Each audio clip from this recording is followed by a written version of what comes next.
this is a cool topic actually that would help a lot of people. I was listening to this podcast the other day, and people were talking about some big brands that have been developed in the last 5-10 years. And they were very they weren't new or that innovative. It wasn't some new thing that they invented.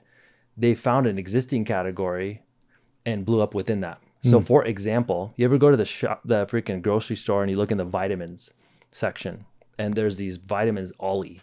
Yep. They have really cool branding. Yeah. I bought that shit too. And you know why you bought it? Because it freaking looked cool and they look like candies. And I was going to say, because they're gummies and I'm a child in my heart. Yeah, so. Exactly. Dude, I love Sour Patch Kids, bro. I don't want to swallow a multivitamin before I go to bed. I want to chew a gummy cherry. And they're freaking good. Yeah. And your kids will eat them and they're probably got all the shit in them that you need. Maybe some stuff you don't need. I don't know. Probably, yeah. But the thing is, they took over and they blew up. Yeah. Why?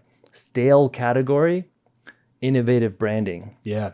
So what's mortgage? Stale as fuck. Yeah. Innovative brand wins. Real estate, same thing. Conferences, they're terrible, most of them. 90%. Boring. A couple keynote speakers, the rest of the day's filler, or it's a pitch fest and you're just being sold to all day. Like stale category for sure. So I want to innovate within that category, and all of a sudden you stand out.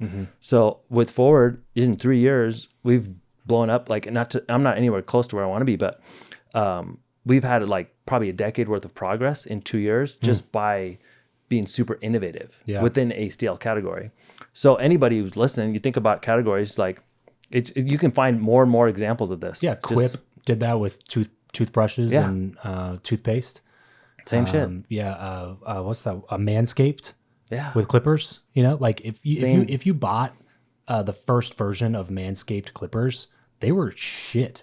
Yeah. Literally all they did branding. was buy cheap clippers from China, slap Manscaped on the brand, and then had fantastic branding and marketing. Yes. And then their second and third products were actually innovated by them with a product team, and they're really good. Yeah. But they became famous. That was their branding. MVP. That was their proof of concept. Absolutely. People will buy this shit. Okay. Yeah.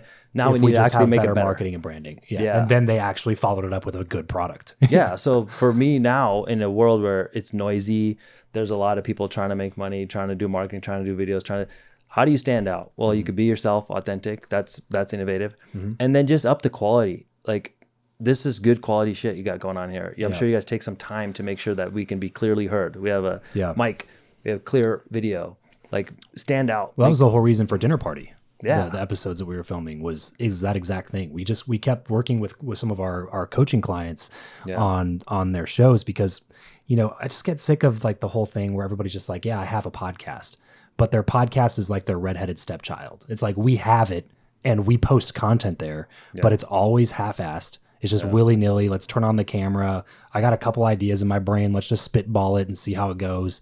Yeah. And then they wonder why it doesn't grow. And then they talk shit about the platform. You know what I mean? It's you're not treating it properly. Yeah. So Dinner Party is just kind of it's going to be an experiment for the next, year and a half because, it's expensive to create one of those episodes. It was time consuming to create one of those episodes. It's difficult to schedule all the guests on a certain day when you have that many busy people, and then to have to clear by the venue, to get the gear rentals, to have the staff show up to it was a whole thing. It was a production. So we'll probably do one every 6 to 8 weeks or something like that.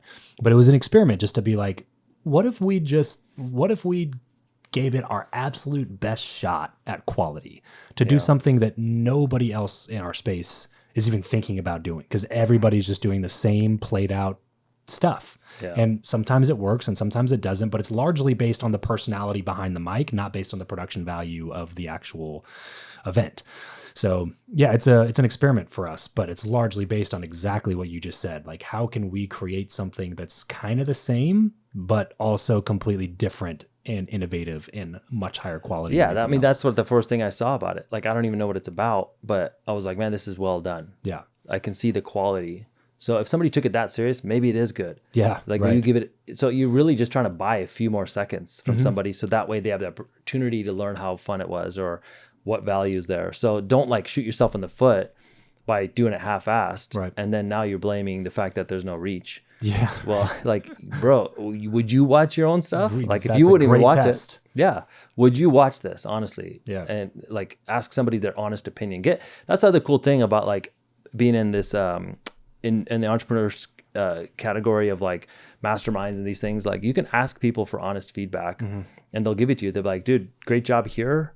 But honestly, here you need to level up, man. Yeah. This was weak. And the food sucked. Yeah. Or the speakers weren't that great. Or, yeah. Give me your feedback. Or like when you do your content, you know what? You lost me there. Mm-hmm. It drags. I'm just being real. Like this doesn't work. Right. And then you'd be like, oh shit, thank you. I'm going to go back and I'm going to fix that. Or you give a talk. Where did I lose you guys? Where were you bored? And then now you know that you need to tweak that. Like watch, like it's like sports, bro. People would watch film. They get better. Those who take it seriously win. Those who don't lose and don't even get a chance to play. Yep. Like treat this the same way.